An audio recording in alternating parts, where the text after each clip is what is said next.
He's coming out of hibernation. It's the bodacious beast, the prime primate, Donkey Kong. Introducing Donkey Kong Country, the first fully rendered video game ever, featuring his sidekick Diddy Kong. It's only for Super NES. Donkey Kong Country. Jungle fever spreads. Bloop boop boo. Bloop doop doo. Bloop doop da boo. Hey, I'm Michael.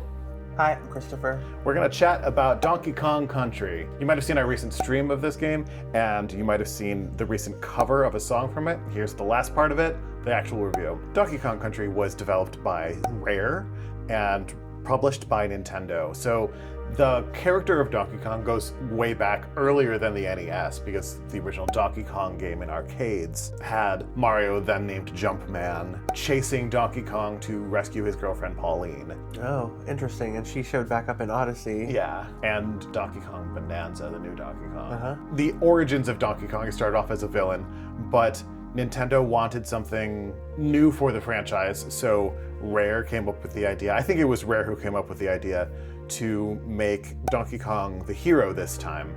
And they invented this new story that all of Donkey Kong's bananas have been stolen by the evil King K. Rool, and Donkey Kong has to get them back. Joining him on his quest is Diddy Kong. It's a little unclear what Donkey and Diddy's relationship is. In some materials it says they're uncle and nephew, but in others it just says they're friends. But they are both Kongs, but every ape in this has the last name Kong, so I don't think that means they're all related. Now, I cut a lot of the subcategories under story because most of them are more focused on how we review RPGs, but there's some things that we can talk about in Donkey Kong as well. What's your general thought on the story of the game? I just gave a brief synopsis, but is there anything that sticks out to you about it? What story? Yeah, basically.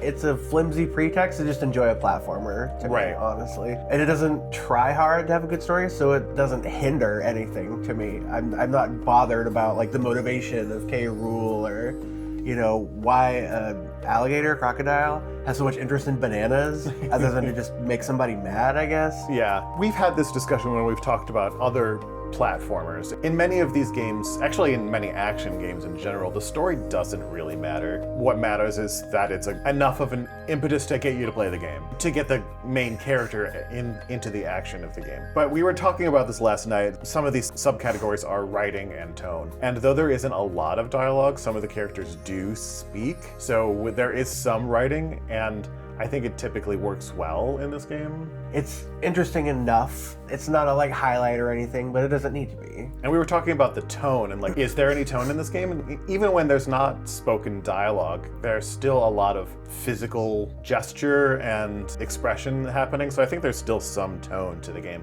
which is typically pretty goofy, which I think suits this game. I find it interesting that none of the other characters are bothered about the bananas. Like in other ones, they're, let's go get them, we're gonna Right. help. And here it's like, well, I'm Cranky and you're visiting my house. Here are some useless tips. I'm Yeah. Candy, here's a barrel to jump in. I'm not aware of anything that's happening. That is kind of odd that there's no recognition of that in the characters. Maybe if Candy really wanted to help, she'd bring her barrel along with her, so you could visit her after every level. That would be nice instead of having, but then you wouldn't have any need for Funky, who Right. is clearly the coolest of the Kongs. They definitely spice up his dialogue more in later installments of the game. And they're all one-dimensional, But- that's fine. Yeah, we don't really care about that for a platformer. So we were just talking about characters a lot. Let's go into it and start with the heroes. What do we think of Diddy and Donkey, and what do we like or dislike about them? Well, I'm a Diddy main.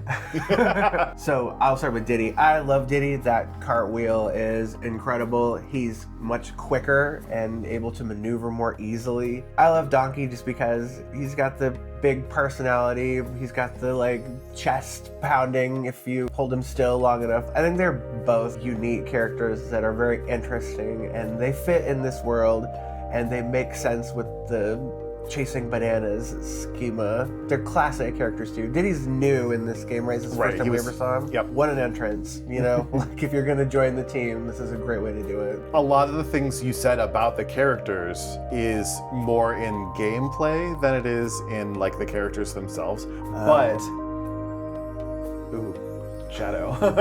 But Ominous. it's sort of hard to think of things to talk about with characters who don't speak. I think it's fine to include their utility in talking about them as characters, because there's really nothing to talk about them as characters, because They're flat. we both gave them 5s, even though there's nothing to them, but because they don't need to have anything to them, so it's fine. Let's move on to King K. Rool. You don't even know the King K. Rool is a part of the game until like you're on the ship. Yeah. Spoiler alert, he has a ship. Yeah, it might say in the manual, maybe Cranky mentions King K. Rool at some point, but Maybe. why would you go to Cranky? It's just a waste of time. I mean, he's a nothing villain in Yeah. this. It's an afterthought, it seems. It's just another boss. Okay, so we talked about some of the important NPCs already. Let's go into them a little bit more. We disagreed on Cranky. I just find him sort of like, why is he there? Why are any of them there? At least Candy and Funky have some utility. Maybe if you really don't know what to do, or if you're just like stuck on a type of enemy or something like that, Like, Cranky as a might. 12-year-old, if you Yeah. don't have the game guide, he might have had some cool things to say, but like, 3 decades later, when you Right. pretty much memorized the game. Yeah. The only other character that shined in this game when I first played it was Cranky, because he's the curmudgeon, and he's, I mean, the game starts out with him and his phonograph, and Yeah. then Donkey tries to one-up him, and then he one-ups Donkey, and it sets up their whole like interplay for the rest of the series. He's a cool design, and it's fun to like have an older person like represented, even if he's kind of a jerk. I think the lore is a little unclear, if I'm not mistaken, but I think Cranky is supposed to be the one who kidnapped Pauline and Mario fought him. He's doing some different things now Yeah. that he's retired. Yeah. There are a lot of Kongs. They're maybe related sometimes, maybe not others. Candy and Funky, and they're just there also. I mean, Candy's the one female character, and she's just dressed up in like a skimpy bathing suit and giving you kissy eyes. That's worse than nothing. You don't have to give him like the Pixar giant lashes and lips to make it a female monkey or something, it's just Nope. whatever, it's just an ape. She just kind of grosses me out, and you don't know what their relationship is either. Are they like related? Because that's even worse. No. Funky, on the other hand, I mean, he's the cool one, right? He's got his little surfboard or whatever, Yeah. and he only gets cooler with time. But again, he's a flat character, so not a perfect rating, but Yeah, one thing that I find sort of interesting about him is that he's got a surfer vibe, but his music is very much not surfer vibe. Like, he has his own music, so does Candy, but Funky's music doesn't fit him. It seems like someone who's going to be going to the club instead of going to the club. the surfers go to the club. I guess. But like, he's presenting himself as a surfer. I would want to hear like surfer music, I feel like they just thought of cool things and then tried to do it all at once, as opposed to like Probably. making them harmonious, Yeah. which is a little jumbled and confusing, admittedly. And dialogue is not super important in this game. Like, the characters do speak, and Candy, Funky, and Cranky do speak in different ways, which is nice. They don't all sound like the same like generic NPC voice. It's better than nothing, but it's not important, so it's still full marks. Yeah, and it is. All right, let's move on to the graphics. This is sort of the big important thing about this game, because this was 3D models created on a computer, and then 2D images of these models and all the different poses were taken to be used in the game. So it sort of gives this illusion of a 3D world in the game, even though it's all flat 2D pre-rendered stuff, which I think works really well. This is really one of the best looking Super Nintendo games. I mean, if I could have given this a 6, I absolutely would have. This is what you come here for. We had a lot of games up until this was released that were impressive. It was obviously a massive leap over the NES, but this one was like art. Especially to like me, like a kid from the trailer park who doesn't have experience with a lot of beautiful, gorgeous scenes like this. Like, it transported me to the jungle and to ancient ruins and to, well, I saw some factories, but it's just the style that they made it is so impressive and different for the time. I really think it was a groundbreaker in this sense. Yeah, and even though they're trying all this cool new stuff, the graphics are very clean. Like, there's no clipping through textures or anything like that, which is something that you really need to worry about in an actual 3D game, not in like a pretend 3D game like this. It does basically the most you can do with the Super Nintendo, which is really impressive. Yeah, with the complexity and the length, like that processing power must be pushed to the limit. A lot of the stuff that we talked about, that we write in the spreadsheet for this, it's pretty standard. Is it interesting? Is it original? Is it consistent? Is it varied? And yeah, the balance of consistency and variety is always the tricky part in a lot of media. It's consistent because it all feels like it's part of the same world and everything makes sense that it's there. But it's varied. Like, you do have the snowy peaks, you do have the deep jungle, you do have the factory there for some reason. They did a good job of explaining why DK and Diddy are going to these different biomes. The bosses, I gave, in many cases, lower design ratings than you did. I was a little disappointed because many of them are just regular enemies that you face throughout the game, just bigger, and I kind of wanted to see something a little bit more. Like Queen Bee, isn't there something you could have given Queen Bee, like give her a little crown or something? I don't know. I was just basing it on the designs, like how they look, Yeah. not like how they play or anything like Oh that. yeah, that's And what this means. Yeah. Just looking at them, like it's cool to have like an oversized enemy that's something you've already seen. Like a lot of games play with this trope. It's just bigger and badder. They're not original really, but they look okay. I probably rated them a little higher than I should have, but they are just literal repeats, like Naughty and the Vulture, which is, you know, the grossest looking one. The designs in general are interesting for the characters, whether they're sexist or not. Since there's only one good guy who is female and she's all tarted up like we were talking about, I sort of took that as being kind of sexist, but not like horribly so. Okay, level design. Awesome. Yeah, they're Just great. awesome. It differs in length, it differs in enemy type, it differs in difficulty, and also like the things that you use. Ropes and barrels and like the gimmicks, being chased, you know. I think that they brought together such a melange of interesting ways to die and transport yourself. Like they really covered a huge gamut in like under 3 hours. Yeah. And each level feels interesting, but it also feels like part of a larger whole, like we were talking about. Like the levels fit within the different worlds you go to, and the worlds are distinct and unique among themselves. When you're on the mountaintop, you have snowy levels. When you're in the jungle, you have the jungle levels. I also think it's really interesting that when you're in the jungle, those pre-rendered backgrounds look, I hate to use this word, but they look moist, you know? They Lush? It looks damp in there, but it's also that fine line that's also kind of fun, I think, that it all looks kind of plasticky, but also like big like banana leaves kind of look plasticky. It treads that line really effectively. And then the fun design things like when you're in the mountains and there's the snow, and it's not just snow is one thing, it's like a little bit of snow or a big blizzard that you can... And it amps up as you progress throughout the level, and then at a later level it starts out really slow and then it kind of wanes as you move on. That's so cool. That does add to the difficulty. It's really hard already when you've got enemies and the barrel's turning, and they use the environment really, really well in a lot of cases.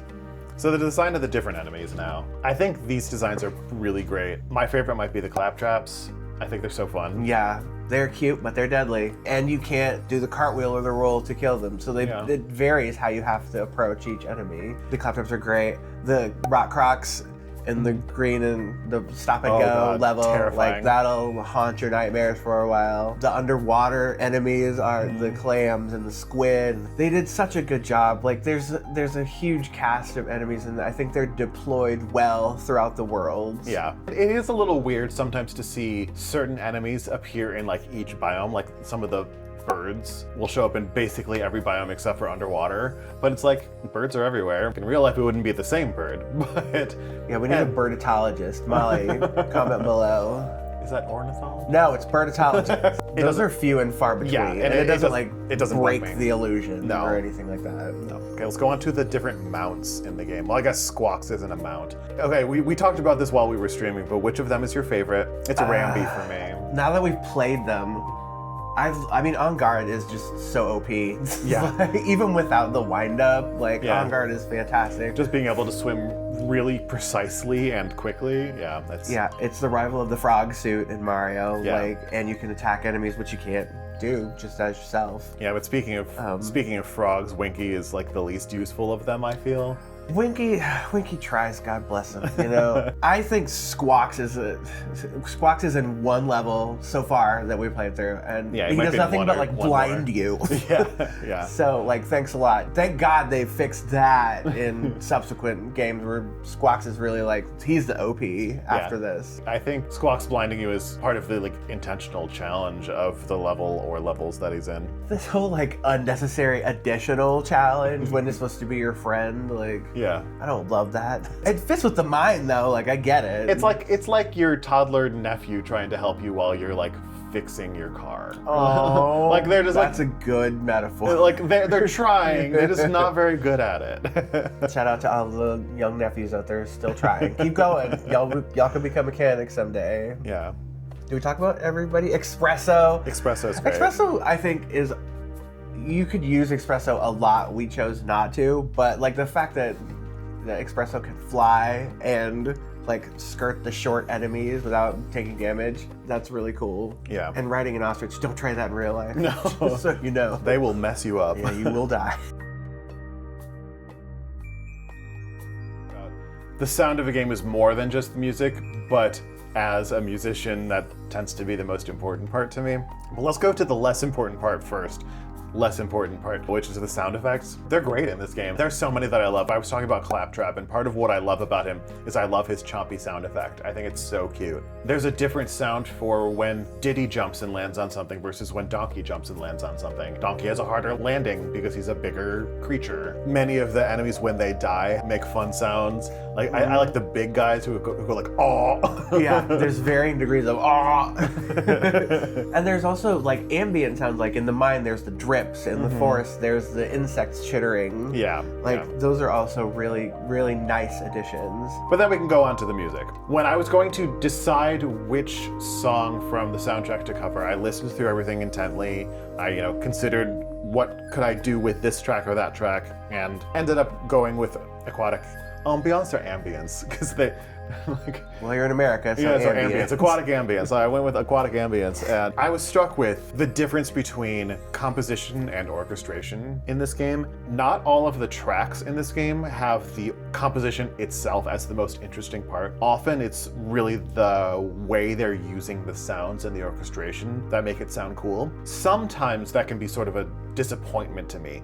Like in a lot of movie scores, when people are like, oh, I love this, especially like superhero film, like, I love this Batman soundtrack, and it's just a whole lot of wah. It's effective, but it's not actually interesting composition. If somebody did a piano transcription of that, it wouldn't sound good.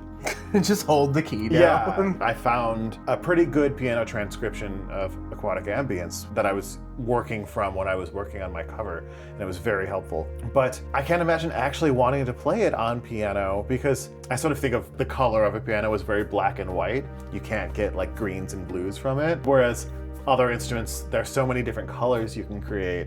And so the color is so important to Aquatic Ambience and to really most of this game's score that I don't really want to hear just a piano transcription of it. But I don't think that's a problem that the orchestration is more important than the composition. It still is a really effective score. The game sounds great. I think that they did a good job matching the music with the worlds that you're in. I think there are definitely a couple of stellar standout tracks. The more that I think about it, a lot of them are very minimal. Like they don't do a lot in the mines or like Yeah. on that rock croc level, but then they amp it right up when you're going on the mine car. Yeah. They diversify it and they keep it really interesting. I mean, their underwater music is always just beyond reproach. It's just always incredible. To what you were saying, like the cave level, the first cave level before you get to the mines, there's actually very little music for most of that track. If you look up the OST on YouTube, and you can find like a 3-minute track, and it's the same thing played twice. So you've got a minute 30 loop, but 45 seconds of that is just sound effects. There's very little actual music happening. Or it'll be like drips, like you were saying, and a quiet pad in the background just going like, and then one instrument goes doot doot doot doot. But it fits. It makes it feel like you're in the mine. Like if I were in a mine, I expect this to be playing. Also, we didn't even touch on the Creme Croc Industries. We only got to the first level, but that like kind of more industrial Yeah. sound shows that they can also reach that within their range too. Yeah, it's a good score. And it's appropriate Yeah. for each world. I love. And we gave sound 10 out of 10 for Yeah. all of that reason. Easy. Okay, but now probably the most important category is the gameplay. I didn't think about this until you mentioned it just a minute ago. Movement is one of our normal subcategories, but in movement we should include the ropes and the barrels and things like that. That I think is sort of the most exciting thing of the gameplay of this game, because most other platformers that I can think of don't have a lot of things like that. Like, I can't think of any other game before this that had precision platforming where you have to fire from one spinning barrel to another spinning barrel. That's intense, and this is the first iteration of something like that in a video game that I can think of, at least. And there is no platform technically. It's just dead space below you. It ramps up urgency to get it right. Yeah. Like, Although after you die the 18,000th time, you kind of lose that sense. But yeah, Super Mario World has similar death-defying platforming over nothing sections to it, but often it's more forgiving than Donkey Kong Country is. yeah, and these are long stretches you're talking about. It's Yeah. not just fire one barrel to the next and then you're done. Yeah. So the way you dispatch enemies, so like normally this would be battles in an RPG, but it's not quite the same thing as this. I like one of the things that Christopher mentioned earlier, how certain enemies you can't roll into or cartwheel into, or certain enemies Diddy can't kill ever unless he has a barrel with him to do it or something like that. I like how there's so much variety in how you approach enemies, but I also think that for the most part, except for maybe the bees, the enemies are not the challenge of this game. No. There's the occasional one that'll come out of nowhere and kill you, but the challenge is all in the platforming.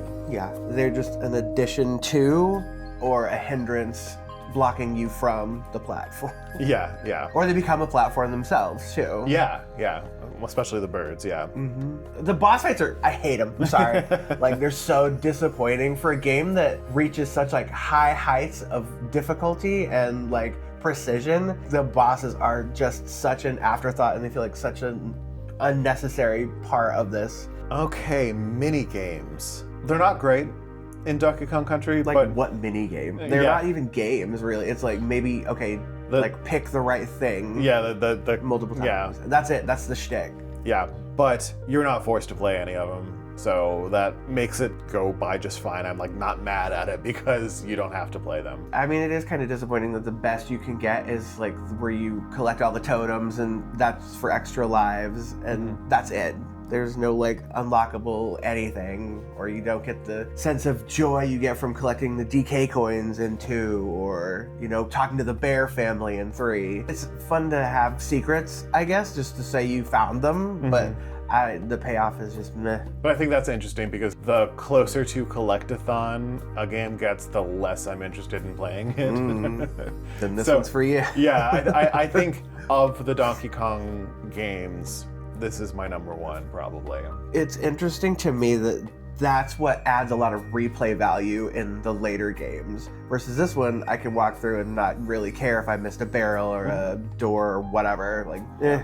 And that's why you can end up with a 50% and be like, I'm not playing it again. That's certainly how I feel. We also recently beat Donkey Kong Country 2 together, and I'm like, I'm not touching that ever again. He won't let me complete. You can if you want, I'm just not gonna help. So the camera is almost never really an issue in a 2D game like this, so I think it's fine. It follows you pretty well. There are a couple spots where you want it to look ahead or up or down so you can see what you're jumping to, but you usually can do it if you maneuver your character's position in the right spot. For the most part, it's fine. It's fixed. But there are spots where it's fixed in the wrong location and causes needless deaths. It follows Donkey Kong pretty well. The learning curve. Okay, we had a slight disagreement on the learning curve as well. I think the game is difficult, but I think that it explains how to do everything pretty clearly. It introduces the skills like that you have to pick up one at a time pretty smoothly, I think. I think it drops you into using those skills pretty harshly sometimes. It's one thing to know how to do it, it's another thing to know how to do it well. But, you know, that's why you spend, you know, minute after minute after hour, like, so you get the skills down pat, so that by the time you get to the last world, all this stuff is in your repertoire, in your toolbox, and you're ready to go. I don't remember it being super intuitive the first time I played it when I was young. I might have been a dummy. And it does provide examples, that which is nice, as opposed to just like you having to figure it out for yourself. But it's not a hard learning curve, right? There's a lot of great techniques in here that aren't hard to master once you spend enough time with it. And I like that, like what you were saying, you can get into a barrel that you have to push a button to shoot yourself from in a completely safe environment where there's no danger of death. And it shows you that you can do that without having to stop and give you a tutorial. Like Cranky doesn't walk up and say, "Hey kids, this is how you do this." Oh God. Like, hello. yeah. Listen. Luckily, Donkey Kong Country is designed in a way that you don't need that. It shows, it doesn't tell, and I Right. love that. Yeah. We were already talking about the difficulty, and it's a hard game, but I think it's a fair hard game. Any game that I can beat means that I'm not gonna hate it. I get mad when things are just too hard, and I just like, nah, I give up. But this game lurches wildly from like Easy Town Frolics to like rip your hair out difficulty. Yeah. But none of it is insurmountable. Right. Like it's all doable if you are willing to put the time in and have the patience. This game definitely forces you to not just immediately react. Like there's a lot of thinking time put into that. And the precision that it requires means you have to have patience. Yeah. The whole first world, I think, is pretty easy. Although as a kid, I had trouble with some things in the first world. But when you get to the second world, by about halfway through, you start to get, when you get to the minecart, that's the first really big hurdle of the game that can be a stopping point for people. I remember struggling with that so much when I was a kid, and luckily I'm much better at it now. Yeah, we just zoomed through that fairly quickly. I mean, there are probably 10 lives lost, but it's just the like timing is so, and you're nervous because you're moving so fast. Yeah. But like the game isn't all like that. It does give you some reprieves. I think it's well paced and well balanced without being easy or holding your hand too much. It is a challenge though. I will definitely say, you know, Yeah. buckle up. And there are no bugs that we were able to find, at least, that I don't think I've ever noticed a bug in this game. So the critics gave this game an average score, based on the scores available on Wikipedia, an 89%. I gave this game an 88 out of 100. And I gave it a 90. And our scores gave it a 93. So if you average our scores, our two individual scores, we gave the game a 90. So 1 point higher than the professional critics. And that feels right to me. It's not a perfect game by any means, but it is incredibly fun. It is challenging. It's beautiful. It sucks you in. The characters are likable. They're rootable, even though he's trying to get back Bananas, and he has plenty, even after one boss fight, but we're not gonna talk about holes in the story. Yeah, it looks great. It sounds great. It's fun to play. It's a challenge.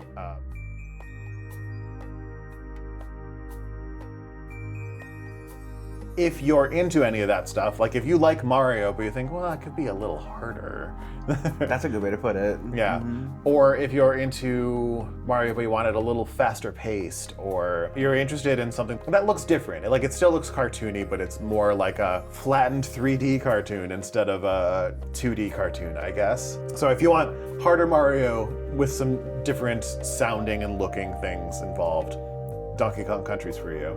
If you want an art piece that'll kick your butt, this is it. If you've ever wished to get into a fight at a museum, this is your game. And this is pretty readily available. It's on the Nintendo Switch Online, which is how we recently played it, though I think it is much easier on an actual Super Nintendo controller. Heavens.